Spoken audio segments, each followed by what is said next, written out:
So first we'll start off with the Māori teacher training cuts, the $30 million cuts that are proposed to fund the maths resources.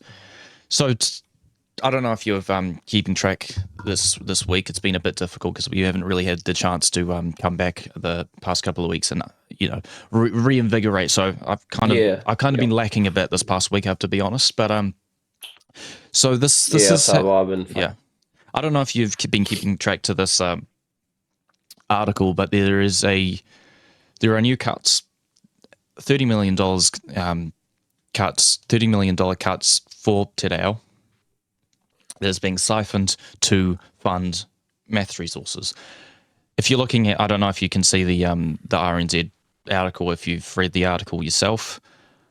Yep. Do you want to say what you think? I know I'm kind of being surface level here, but so basically what I see from that is like what they're doing is they're taking basically the crux of it, they're taking money out of one thing, put into another thing. Now, me personally, I think it's the funding for the maths definitely needed. From my own experience. Yeah. I was terrible at maths, but better now. I'm quite good at it now, actually. I'm not. From that, but it's definitely needed. So, I guess there's been backlash from certain communities regarding it. I mean, you've got there is uproar within student body. Well, I guess the thing is what they have to look at is, and what I see from it without even having to read the article is, right, everyone needs to learn maths. It's actually it's a core subject that everybody needs for anything that anyone does, no matter what. So, if they need to find the funds to do it, they find the funds, and I totally agree with what they've done here. Well, I don't know. You probably don't watch them. They're a bit of an echo chamber, but there's this really good YouTube channel called, YouTube show that's on Doc Studios, but there's a show called Big Hairy News. They I forgot the name of the guys because I'm terrible with names, but they made a really good point that the National Party, because this is how I identify, this is how I see it, and this is they made a really good point. Big Hairy News, always see the cost of something, but they never identify the value of something. So I think this is a really good, and they made a really good point in this. This is a really good example of that.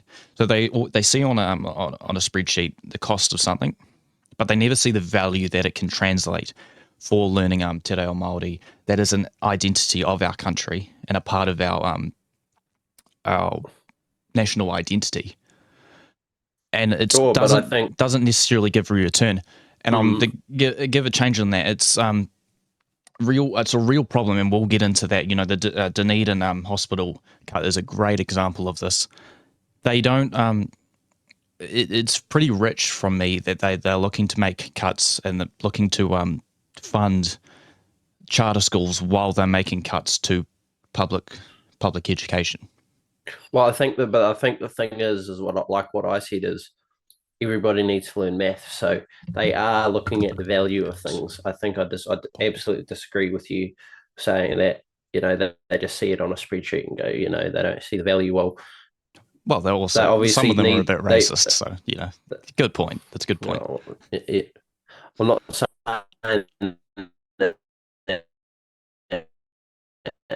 repeat that point again. Sorry. Repeat that point again because you've frozen. Sorry. They're seeing the value in things by cutting it. By cutting this, they are seeing the value in it.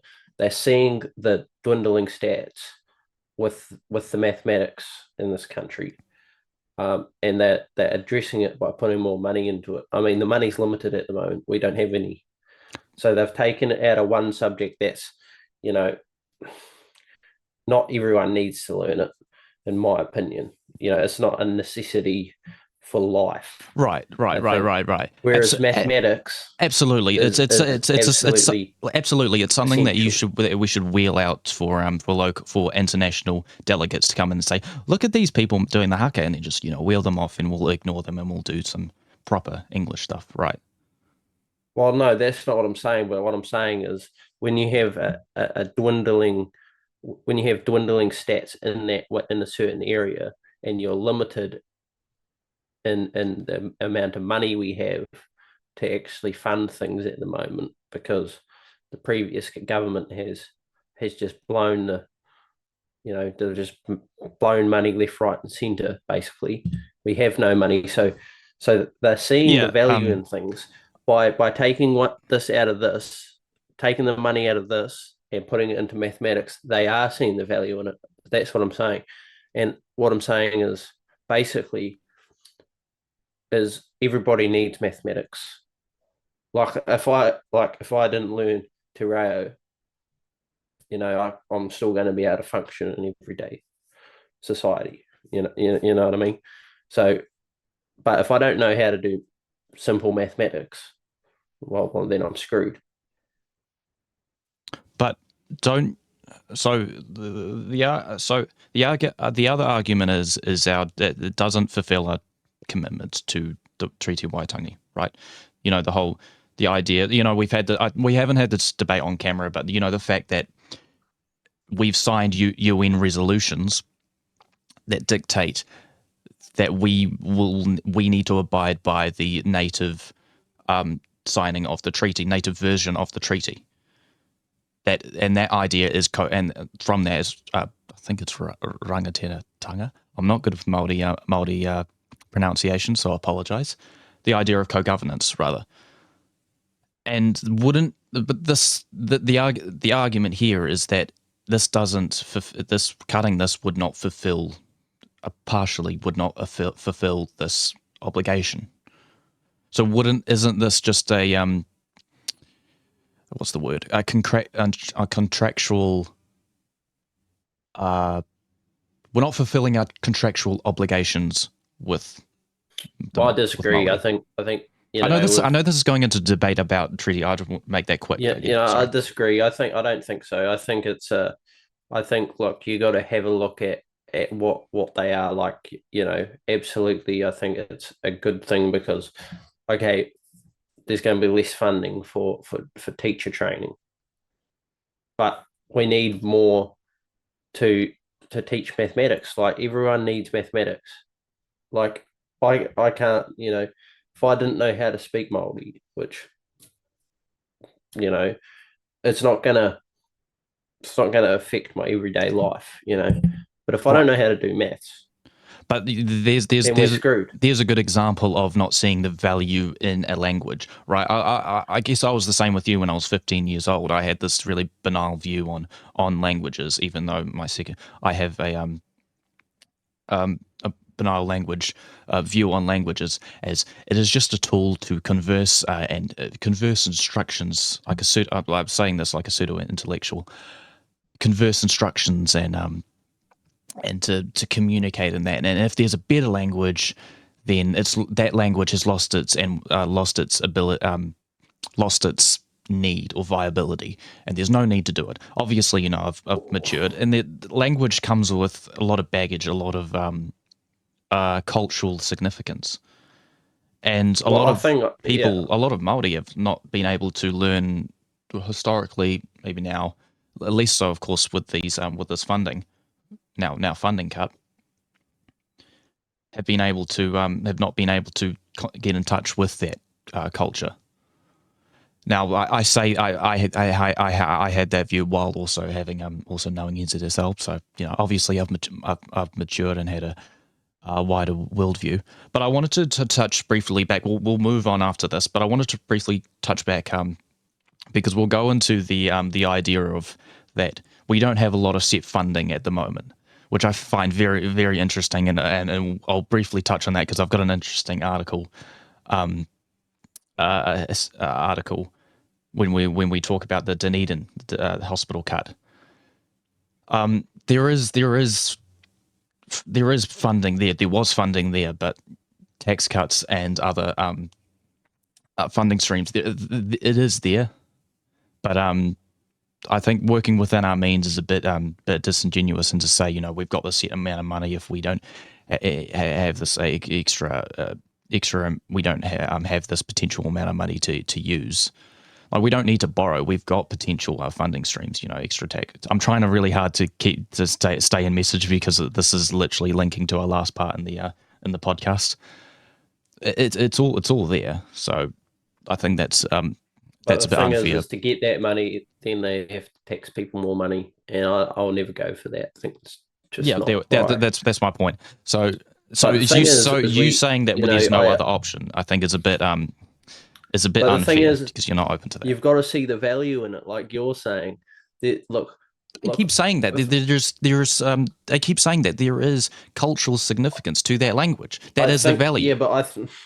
Yeah, but there's going to be a lot of people, including myself, if they did something like that, which I think is just outlandish, is like, what, you're going to raise the taxes so you can spend more of the money on stuff that we don't need, basically, which National and New Zealand First, they're not doing. They're just using the resources available to them to actually spend it on things that are needed. And that's what they're doing. So basically, like, I understand where you're coming from, is like, you're basically saying, let's just print more money to pay for it. No, I didn't. And no, I didn't say that. I'm not saying that. That's absurd. That's pretty much what you're saying. You print more money not print more money. I'll rephrase that. I'll withdraw that. That's a straw man. That's a straw man. You're basically saying is, let's take more money out of people's pockets to pay for something that's, at this stage. I think the key word is the wealthy individuals. Well, I'm sure they don't want to pay for it. We'll get into the CGT. We'll get into that, and we'll get into that ANZ. Well, we'll move on. ANZ. So comment what your thoughts are. I know this is really quick, but I'm trying to get into the rhythm of things. We haven't really uploaded in the past couple of weeks, and we were a bit rusty, so I apologize for the choppiness and my rambling.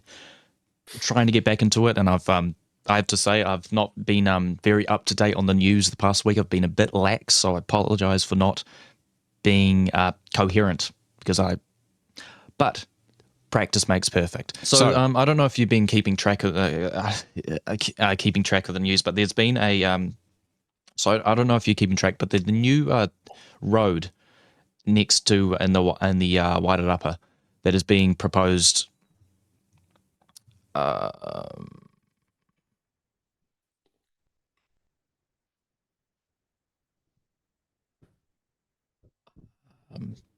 On the so the new sorry, I was clicking on so around the so the new road in Tararua that is supposed to replace the gorge. What is it called? The Manawatu. God, my thoughts are not together. The Manawatu Gorge that has been taken out of business because of slips is about to be put on a toll. So it's about $4 both. So for cars, it's $4 both ways. Heavier vehicles is about $8 both ways. Mm-hmm. So it's only, I'll give you a bit of context here. So it was a road that was built during, or started to get built rather during National's tenure. And it's the only state highway in that area.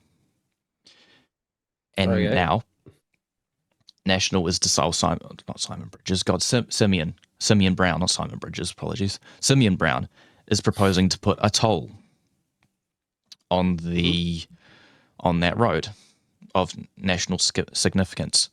So this is a part obviously this is a part of the user pays system, which I said I was in support of, but I don't think I really reckoned with the fact of what that meant, and I kind of apologize for that, because this is not what I meant. I don't mean this. This is the only. I'll shift it over to you. But this is the only road, state highway in the area, and they're putting on a toll that's wasn't intending to put on a toll. There's no other alternative in an area where the median income is about to $20,000, a little bit over rather, $20,000 a year, and Okay, nobody's happy about it. well, okay, well, this is the thing is right. It keeps getting hit by slips, right? So it's costing so much money to maintain this road. This is where it's no, coming sorry, from. it's a new road separate to the Manawatu Gorge. Okay. Regardless of that, okay, it's a new road. So they've got to pay for it. They've got to build the road. It's got to be done, and then it's got to be paid for. So, for example, like putting a toll on, I think is fair game. I think, look, it has to be like they've said user pay already, right? They've said right, it's going to be more of a user pay system. They do this, they're sticking true to what they've said. They're not going off on something that they haven't said before and putting something different into what they thought they were going to say. They're doing what they said they're going to do. Not specifically, but that's still user pays. And they have to recuperate the cost of the road. They have to recoup the cost somehow, right?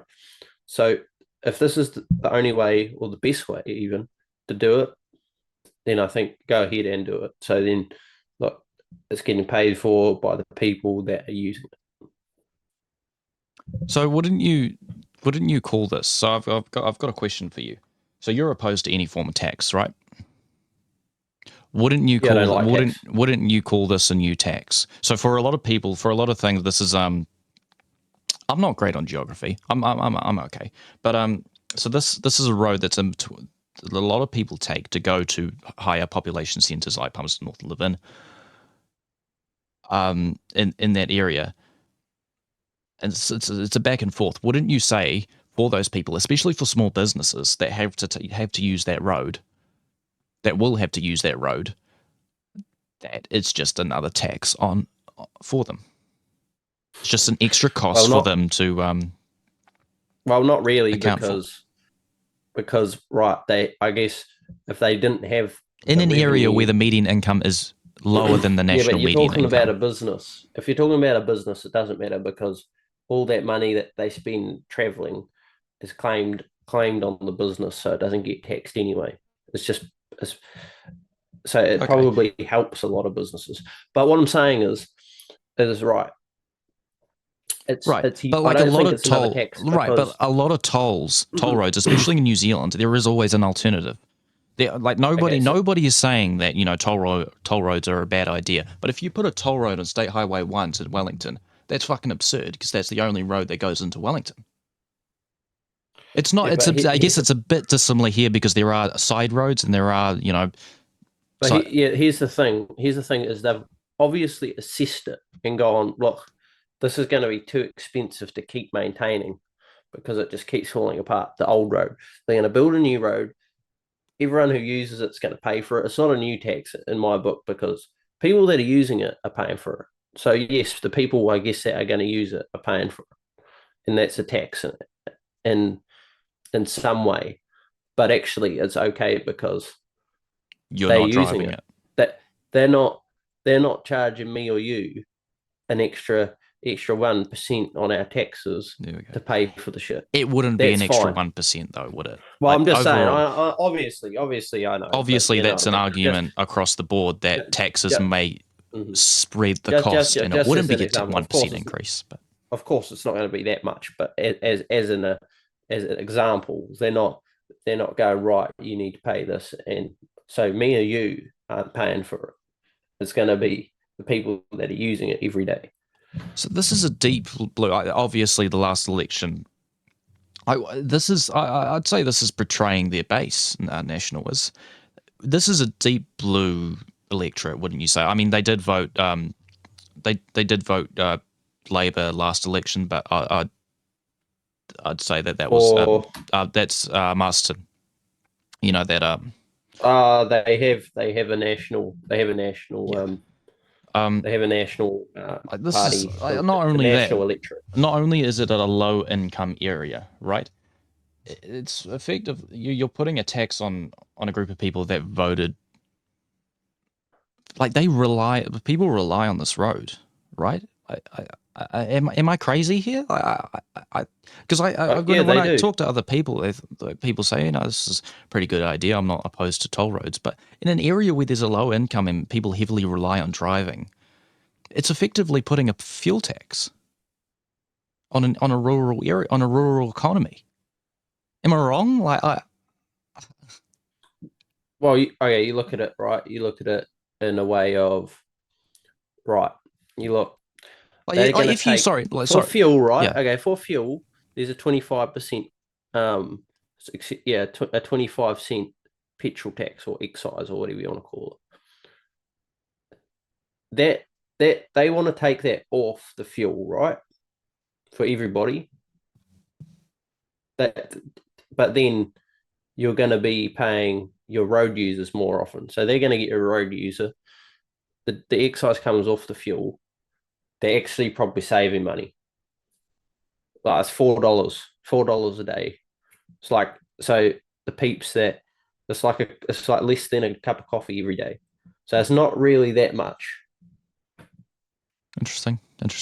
Well, we're When you look at it like that, if you look at it, somebody who buys a cup of coffee from a cafe every day, it's like $7 for a cup of coffee. It's less than a cup of coffee. If it's $2 each way for like normal lightweight cars or whatever, it's less. It costs less per day than drinking a cup of coffee from a cafe every day. It's not that much money. I think the crux of the issue here is that there is no alternative prop. I think just to just wrap things up because we've got a minute. Just the fact that there is no alternative road, and the fact that this was not planned from the start. It was implemented ad hoc. There are rumors spreading up there could be a toll road being implemented, a toll being implemented in a road near Christchurch, and that's furthering some resentment. So I just think that sentiment, they were not consulted. They are being consulted now, but they weren't consulted on its construction because that was not the intention. Is the discontent that has been lapped up here among the fact that it's a low income. So just comment your thoughts down below and give us your thoughts about what you think. Comment. We love to hear your thoughts on this discussion. We don't want it to be a bit of an echo chamber here. And yes, we'll move on to the next thing. So there is a article, or is it interview rather? The 30-minute interview R&D. I didn't watch it. I read the article. The fact that the ANZ boss Antonia Watson supports a CGT on attacks at the point of sale. So when you sail.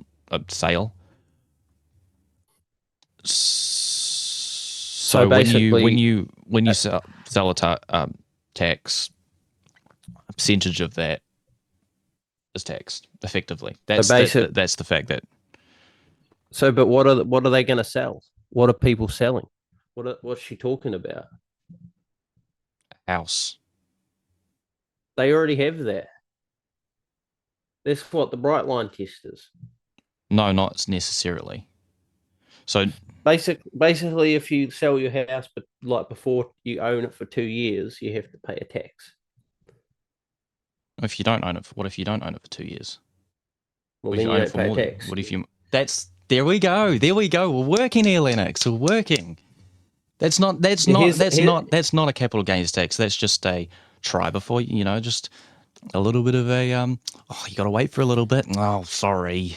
This is a bit of a half measure yeah, we've no, just no, put in because yeah. these greenies keep, it's that's not a No. capital gains tax. Here's the thing. Now, I disagree with it, but the thing is like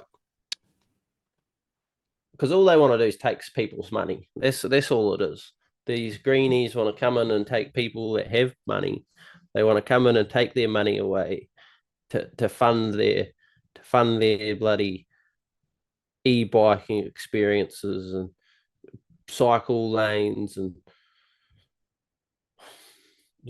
or Right. whatever else. Right. Look, That's a very good point. That's a very good point, Lennox.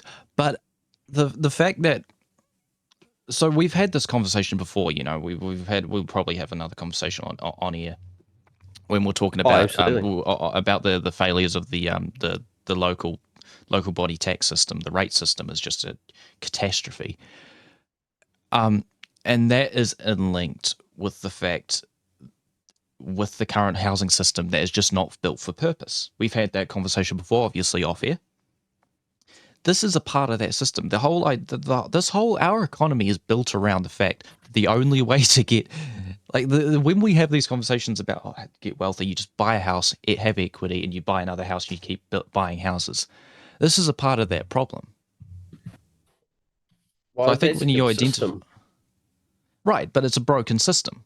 If that's the only way, if the Only, commodity is the house not a if the commodity is the house and it's not a right to sleep in a house, or it's a house. I'm in a house right now. Yeah, it's a bit of a problem in that we're just working. We're shooting ourselves in the foot. Well, I'm thinking of it. We're shooting ourselves in the foot, right? So a part of this would just give us a bit of revenue here, and it would obviously. I'm having a little bit of a guess here. It would house sales would drop, obviously, but it would have to start back up again. So I understand your but whole. the thing Sorry, is, very quickly. I understand your sentiment is that you don't want you don't want the government to take people's money. But when it comes into the point where you're asking for, we don't have enough money as the government to fund these programs, and we have new funding options like this, the capital gains tax. I think are you being a bit honest here? Shift it on here. the thing is like you look at it, it's like it's hard work, right? It, hard work is what gets you what you get. So system's only broken because of how much you have. Like the banks require, like your first house, right? You want to buy your first house, 10% deposit, always been that way. Your second house is 20% ish, about 20%. Then your next house, if you wanted to buy another house, so if you wanted to buy a third or an investment property, is what they call it, because you have your first home, your second home, and then they call it an investment after two. Yeah. Then the problem is with it, it's not because of there's no capital gains taxes on buying and selling houses. It's too hard to do it now because if you want to buy a third house, it's about 40% deposit, Yeah. right? Whereas if they kept it to where it was previously and it was just 10% all the time, it'd be easy for everyone to do it. So basically it's all about the cost of the money, right? That's so Right. So are you saying that interest rates are too high, or are you saying that the I'm saying the lending threshold, the restriction. lending restriction? Sorry, I Mm-hmm. misspoke there. Yeah. Misspoke. So basically, if it was 10% or even 20%, maybe like it's still a lot of money. If you wanted to buy a $600,000 house, which Right. that's what you're paying nowadays, you'd still need 120 grand. Well, that's still absurd. Right, but doesn't the cost of the house come into the fact that it keeps changing hands, and the value keeps shooting up? The fact that multiple people, you buy it, you sell it. That's how you get money, especially in this country. Isn't that come to factor of the cost of the house? Right. Well, sure. That's probably a factor. But what we should be talking about is, I mean, I've gone off a bit, but what I'm saying is taxing people for it is like, I wholeheartedly disagree with it because it's yeah, I don't like I say I don't like the government taking people's money, and I really hope that National sticks to that. Well, they won't do it. CGT, obviously. That's not going to be their MO. That's obviously not going to happen. Well, the man who's running the show at the moment won't let it happen. Good man. He won't let that happen, which is good. I hope so. I hope he doesn't change his tune, but It's all about the frickin' at the goals. moment, Um, but it comes into this point. It sounds like you see the problem, but you're not willing. It's a bit like National here. It's very similar. Good job. But you're identifying the problem, but you're not. But you're ignoring the solution, or a part of the solution, rather.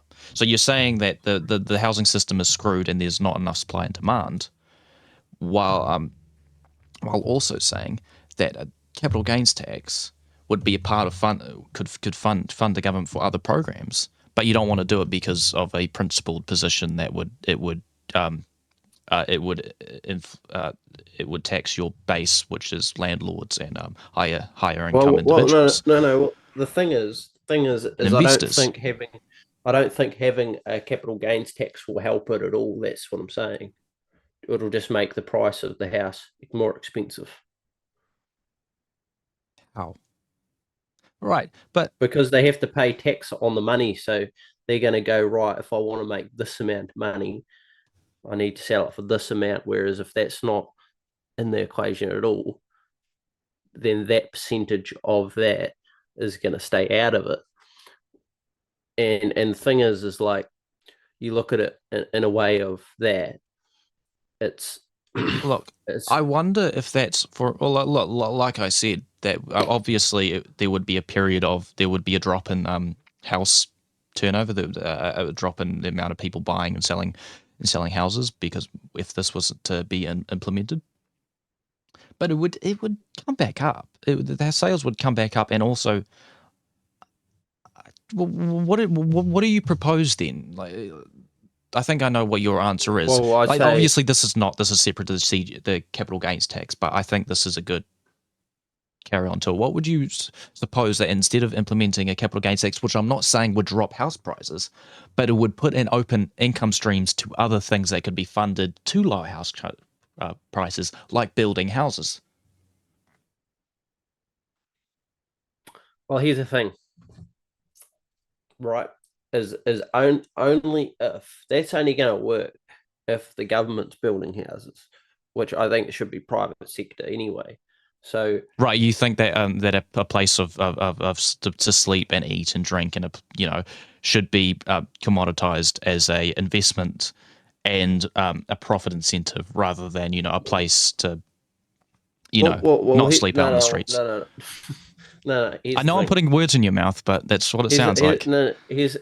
What it sounds like is building houses and stuff like that. Margaret Thatcher.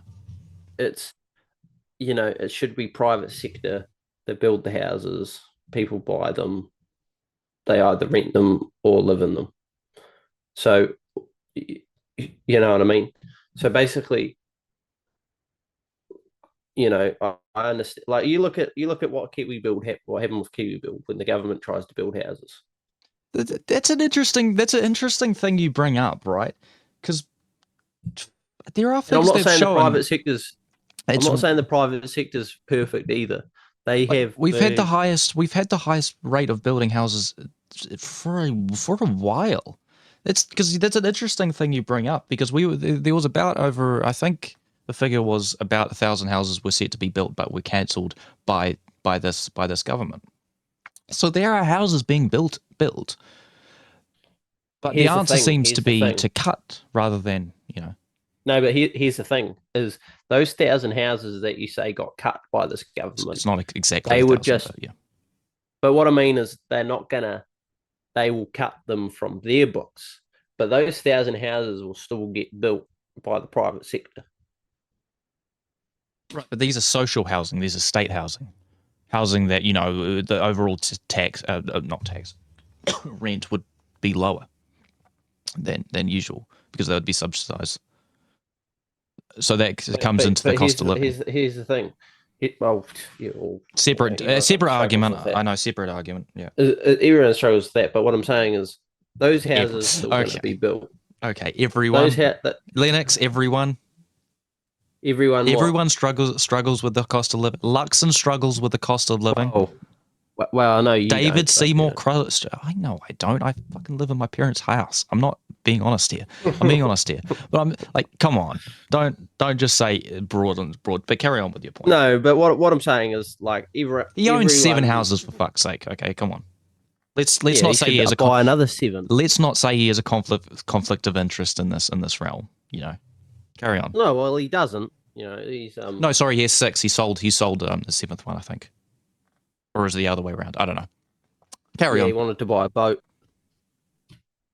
Carry on. Oh no, just kidding. But what I'm saying is, look, as most people, I'll say, look, most people, you can say, these people don't like, for example, you're looking at it like everyone struggles with it. But the thing is those 1,000 houses that the government said they're not going to build will still be built by private sector. So they're still going to get built. Right. So what's the problem? Profit, like the people. So a lot of problems that I have with the private sector is that there's always an incentive to profit. Always this is a problem in the United States as well. Well, that's how the The economy service works. is there if you can afford it. So obviously, something like a house should be a place, should be a right, a place to stay. Not even a house, but an apartment should be a right. You should have a shelter. You should have a place to sleep and eat and shit and all the above. So this puts it into the, obviously this is a principal debate about that, and that's separate to that, and we might want to move on in a little bit, and we'll have our final thoughts on the subject. But I think you're shifting it into the fact that you want to continue with the current system we have, but with a slight change, no change at all. Like, you want to build more houses, but you want to keep the investment system, which would still bring up houses and could possibly turn into a New York model where there's empty apartments or empty houses, but they're too bloody expensive for people to pay for. Well, it's already like that. But here's the thing. Yeah. Yes. Thank you, Lennox. Here's what I'm saying. You're not getting what I'm saying. Is that's not the problem. We need to build more. Yes. No, I agree. I don't believe it's the government's job. I don't believe it's the government's job to do that. I think it's should be all private sector. I think we're coming into different conclusions, but oh yeah, like we usually do. We're going to different conclusions because you still see the system as see the system inherently, like the intent is a good thing. I see it as I see it as broken, and having housing as a commodity, as having something as an asset that you trade. It's broken, and we agree it's broken. But you think that you think the engine's blown up. But you think but the tires are just flat. But you think profit is above having a place to sleep. Well, if I make profit, I can have 5 places to sleep. There we go. Okay, let's move on. Well, no. You've made your point. You've made your point. You made your point very well, my good sir. My good sir, you've made a very good point of what your standpoint is. Need I say no more? Need I say more? No more. Anyway, so let's move on to So we've done Māori. We've done the thing. Let's go on to the truancy. Let's go to the hospitals. No. We'll do that truancy first. Truancy. So. We'll have a small. I guess we'll have the. Oh shit! I need to talk into the mic. I need to. So we're going to obviously transition. Oh, actually, comment, poll, all that stuff. Anyway, we haven't even had a poll yet. We'll keep saying it. Yeah. No, we haven't had a poll because we can't set up polls for some reason. They've like you can't set up in video polls. You can only do it when you're doing a live show. I think we should probably do. We should probably do some live shows. Anyway, the truancy. So this is so David Seymour is at the forefront, at the vanguard, even though he's the associate education minister, and he's not been a teacher, any teaching experience in his life. He's at the vanguard of the truancy crackdown, right? The truancy crackdown. This one-sided fix all. Explanation that if you boost the attendance, everything will be great, and there's no other reason, nothing at all, no siree, no, let's keep cutting education funding and force people to go to school, even though it's a fucking cave with some rocks. Okay, so the government has recently announced a new truancy system.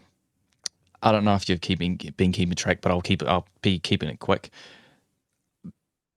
So,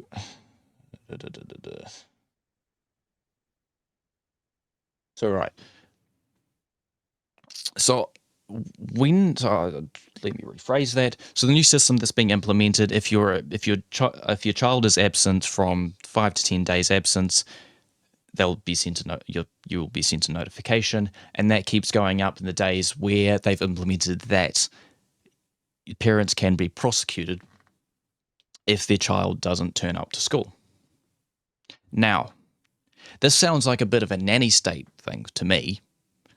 I know I've been very quick. I don't know if you've seen the article, but I'm keeping it very, very, very quick because we've got other things to talk about. I want to talk a bit more elaborately. But does this or does this not sound like the nanny state and big government controlling what you can or can't do?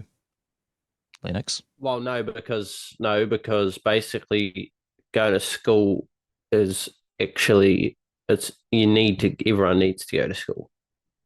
Yeah. Good job, Lennox. You're flying. Honestly, you're a good national member, Lennox. You've got this. No. Honestly, basically, like school's important. They're not. You need to go to school. Stay in school, kids. Well, because if they're not in school, what are they really doing? Fuck all.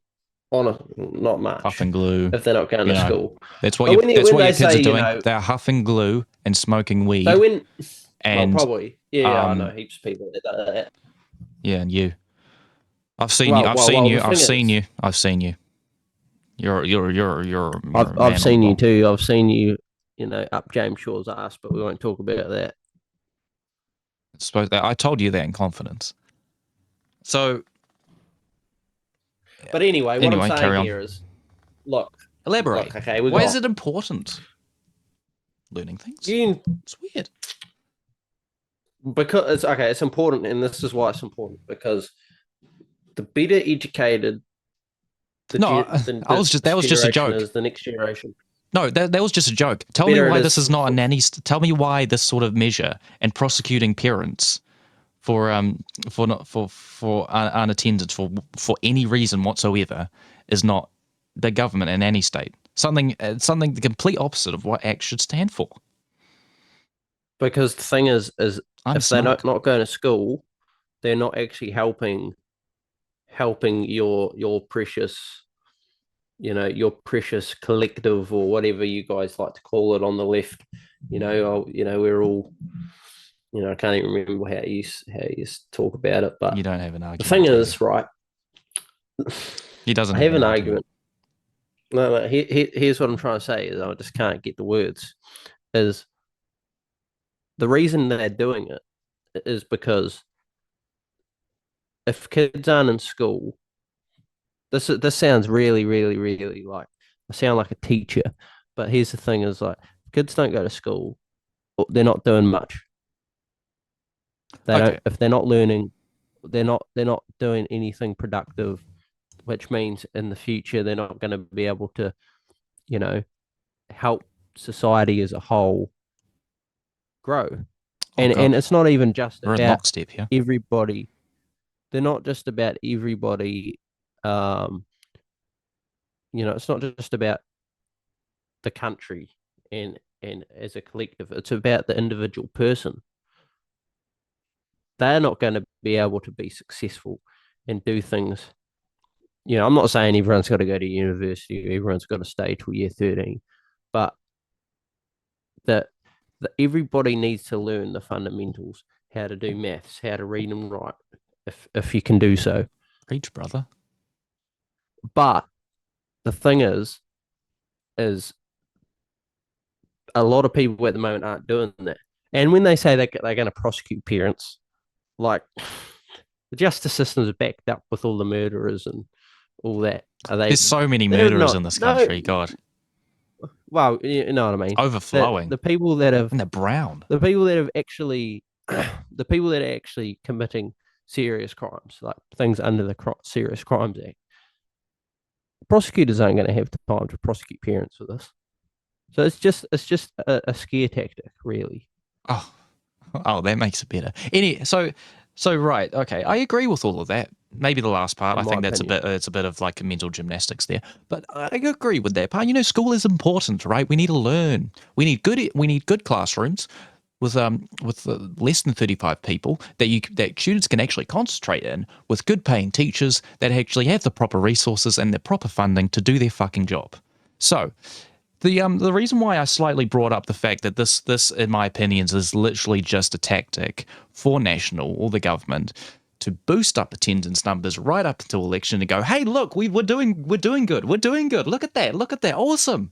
Look at us. We're doing so good. Attendance is up. Yay! Without making cuts, $30 million cuts into programs, into educational programs, and not bothering to raise teachers' salaries, not bothered to put any funding into, and siphoning funding off of other in state education, and not giving the proper funding for state schools. So, look, your point about that education is important, people should turn up is right. But if you turn up to a school, I will speak slightly about school lunches there. If you and it's not enjoyable, and you're not enjoying it, what's the point? So I think attendance is a tertiary issue. Do you enjoy going to your job every day? It's a job. I don't really care for it.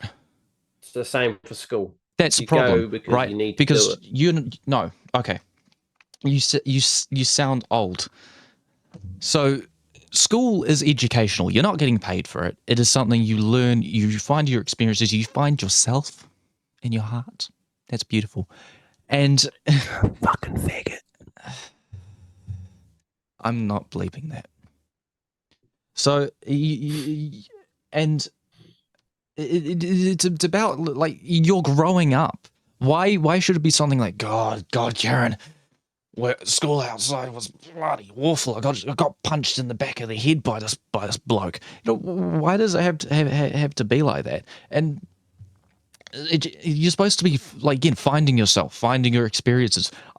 Honestly, for me, I didn't really learn a lot at school. I learned things, just not as much as I kind of hindsight thought I did. I learned how to spell. Well, for me, obviously. I've actually learned. If it's not enjoyable and it's not adapting to the situation, why would such a binary figure like attendance numbers have any influence? Like, that, I don't know. That just seems very very short-minded. There's no long-term vision. Well, I'll tell you what. Like, in saying people need to go to school and that, like, I've actually, my personal experience is I've actually learned more by working, like going to work and working alongside intelligent people in the workplace, and I've actually learned more than I did at school. I think that is the thing of, that sometimes happens, and there needs to be an option there. But anyway, let's move on. I just want to be very brief here. Like, I've had experiences where I've been in a class of like 35 to 40, and I've learned absolute F all, and it's just a loud class, and you can't do anything, and the teacher's trying to focus on other things, and you just sit there and you're just waiting to go home. That's not enjoyable. Like, I never contemplated wagging because my parents would kill me, and I was a little bit of a teacher's pet. Pussy. Shut up. True story. I sat in one class and when I was at school. This isn't when we were at school. This was the school before. I was sitting in the toilet and I was really guilty because I wagged a maths class because the teacher had it in for me and I fucking hated the bitch. And I just sat and that's the one time I wagged a period. Anyway, like, it's not enjoyable. Like, what's the point in having that? I understand attendance is important, but if you don't have something, if there's no point in turning up, you might as well just not have school. If you're not going to fund it, don't have it. Which I'm not saying you shouldn't, but what's the point? Anyway, let's move on because we've got a couple other things. Yeah, we can touch on school lunches. I just wanted to briefly say there was a David Seymour interview on Q&A with Jack Tame that I watched today, and they spoke briefly on the this is another example of the fact that this binary thinking on attendance, the fact that there was a figure that school lunches would only brought up attendance by like I think in between 1 to 2%, which was in total. I think it was like 1.6% or something to that effect. It's on Q&A if you want the exact figure. It was about a total in 3 days annually, which, if you look at it, that figure, yeah, this is another example of the government seeing the cost in something, but not seeing the value in something. We've got 10 minutes, okay. Not seeing the value in something. Like, there are so many other factors to school lunches that have influence your education. Like for me, when we were at school, the school we were at was trialing in like 2021, and that we're trialing the school lunch system, and it wasn't as good. It wasn't amazing. There was no hot food. But like for people who don't have breakfast, don't have dinner, aren't able to afford food. Why do you need hot food? There is some hot bread. Food. Okay. So it's for people like that, that's a huge boon. Like if you I don't know, you're probably not planning on it, but if you join the army, the military, is a huge morale. When you're out on the I've got no experience of this, but of course there's studies to support this. When you're out on deployment, having hot food is such a huge morale booster. When you're out on deployment, it's kind of similar to when you're in school. When you can't afford to have dinner, and your family can't afford to have dinner or breakfast, and you go to school and there's food there, and it's offered for everyone, not just specifically for you, that is a huge boost. That's not just for attendance. That influences your ability to learn. States have proven that, obviously. I can't cite them now because they're not on. I wasn't expecting to talk about this. Yeah. There's so many factors there, and that's my part of my argument of the fact that nationals see this as an identifier that, we can just boost that, makes us look good, re-elected. Well, the coalition, the coalition. But okay, so I think we've got yes or no 4-year terms, brother. Yes. Took a bit long. The reason why I asked, because it's looking very much like in the next election cycle, there could be a referendum for a 4-year term. I think, for me, I personally support that. There's nothing more to say on that, but Nationals behind it. Before it was just ACT and New Zealand First. I'm not sure about the standpoint of the other parties, Māori, Labour, and the Greens. I would say they probably would, but I'm not too sure about it. Well, ACT had a bit of a thing. They were they wanted to have it that 4 years, but give the control over select committees to the opposition. That's what they wanted originally. Yeah. Now, it was New Zealand First and ACT. Now it's National, so it's looking like there could be a referendum. I 100% support it. There's a lot. There was some sentiment about the fact that it's going to cost money, but I think for something like this, it's not like the Treaty Principles Bill, where it's just a waste of money that's just going to go nowhere, or the flag debate, where it was just a waste of money, it was going nowhere. This sort of thing, I think, would be. I don't think that was a waste. It was a waste of money. It is. I think this is actually worthwhile because of the fact that, next year is going to be the local body elections, and the year after that it's going to be the national elections. There's only 1 year of no politicking, no elections. I think that's just it's just a waste of people's time. Adding another year is also going to give people time and give governments time, and also have a bit of a longer term vision. And also, to be honest, I don't know if you know this, but there hasn't been a one-term government in decades. And so we've already, technically 6 years is also one term, because people haven't really made their mind up about the government 3 years in. So I think that could soften that. Well, I think 3 years isn't enough time to get what you want to get done, and I think it shoots us in the foot a lot, because National's going to do all the stuff in their 3 to 6 years, right? And then Labor's going to undo it all. Same way, I guess you could say National did with Labor, but the opinions are going to differ on why. But 4 years, I think, is a good thing. Anyway, moving on. Well, briefly, we briefly touched on that. So tell us your thoughts. That's very interesting. We'd love to hear your thoughts, unless you're insane. But so the one thing that I moved to the end is because I've got a lot. It's taken me a lot to you'll be surprised by this. this story pissed me off genuinely, because I think this is a microcosm for a lot of issues that this government has created. I mean, there's another issue that I forgot to tag in with the fact that the government is demanding people to go to people that work at home in Wellington to go to work because businesses are failing because they made 6,000 job cuts, among other things. But that's a separate, and we don't have enough time. This is a huge microcosm, and this is the Dunedin Hospital cancellation. Well, it's not a cancellation technically. They've shifted the plan around that they're going to make it in chunks. That's somehow going to be cheaper, even though we all know for infrastructure, if you do it at start to end, overall the bureaucracy cost will be overall in extent cheaper. But obviously, for the short term thinking, if you make it in chunks, it will look cheap. It will look cheaper to the public. So there was a to put some context into this hospital in Dunedin was projected to service the South Island, so Otago, the Otago area, Queenstown, Lower South Island, lower South Island, that same area. sort of way that Basically, same sort of way that Christchurch does. Absolutely. So the current it is double, well, not exactly double, but it's longer, about 2 blocks larger than the current Dunedin site, which was built in the 70s, I believe. It's tiny, and there's a lot of issues, of course. I don't know if you've been keeping up. A lot of issues here. Anyway, put a little context. Do your own research, of course.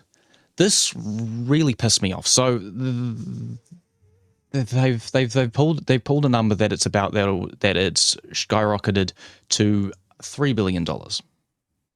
Even though they've yet to, just like IREX, they've yet to take into account the fact that the last government did take into their account, and they set amount of money to take into that over budget to pay for it. But they don't admit it because that doesn't suit their agenda.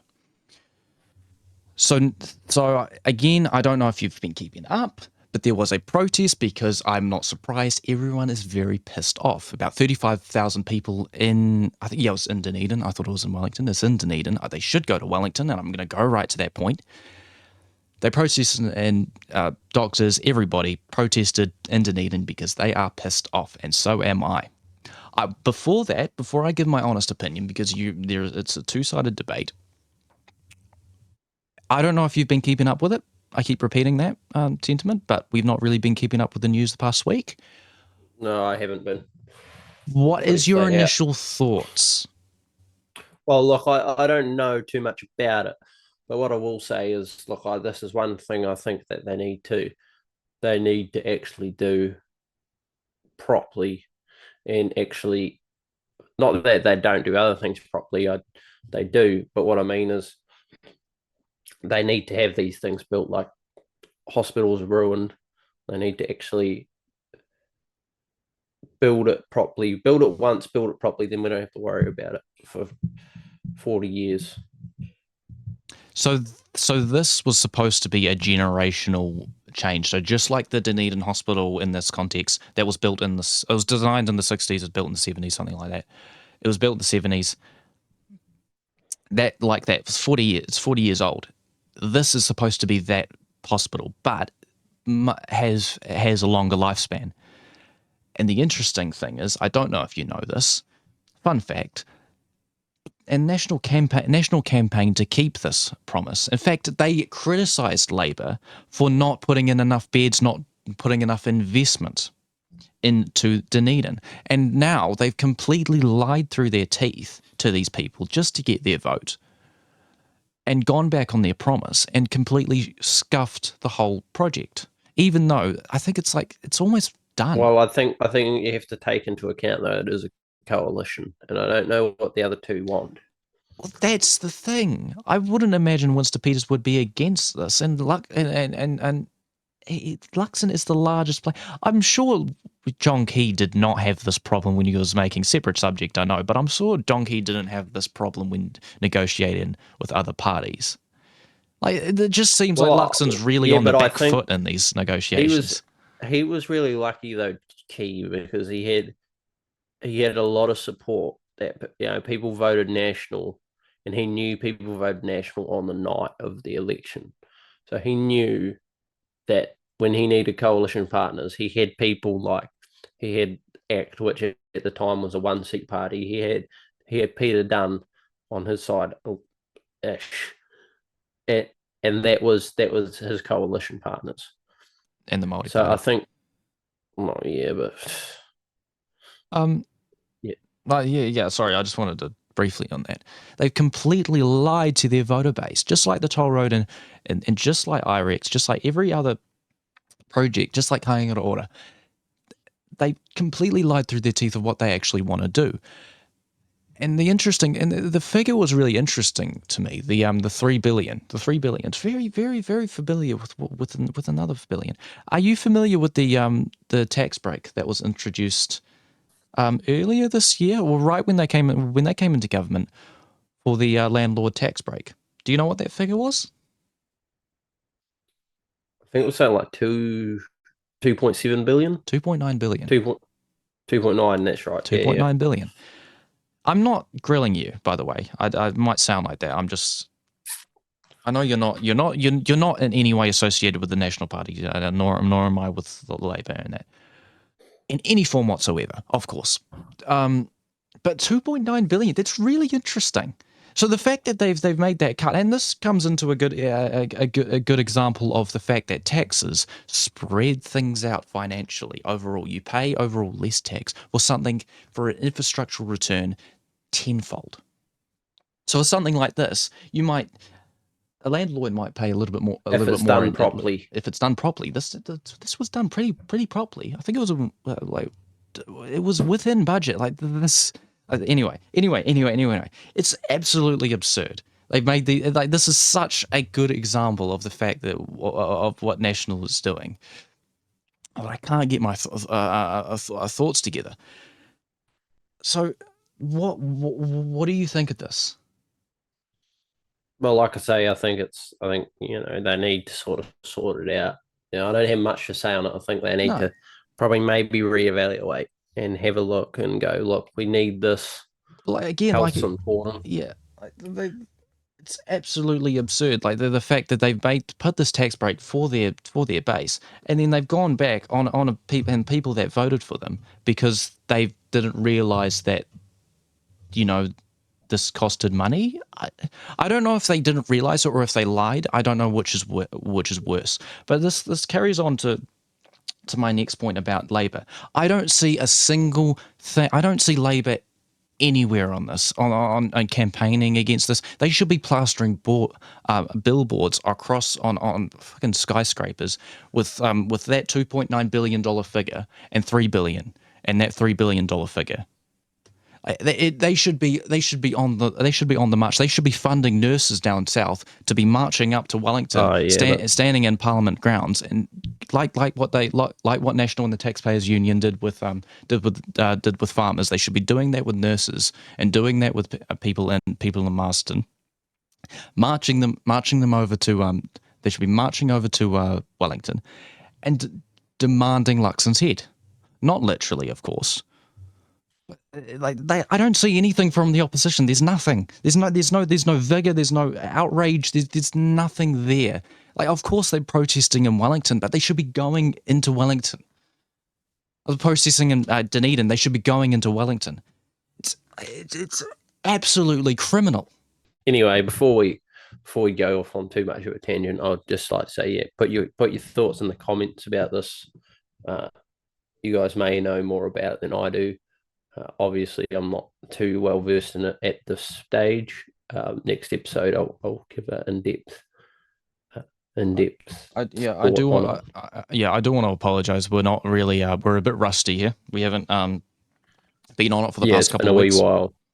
Yeah, so this is going to be a bit of a bedding in period. But other than that, final thoughts on the whole yeah. on this week. It's been a bit messy for the last couple of weeks. Hopefully we'll get back on top and on top of it, and we'll be doing it at least doing it weekly We'll be again. doing it weekly. Yeah. Yeah, yeah, Yeah. Same. Yeah. Same for me. Bye.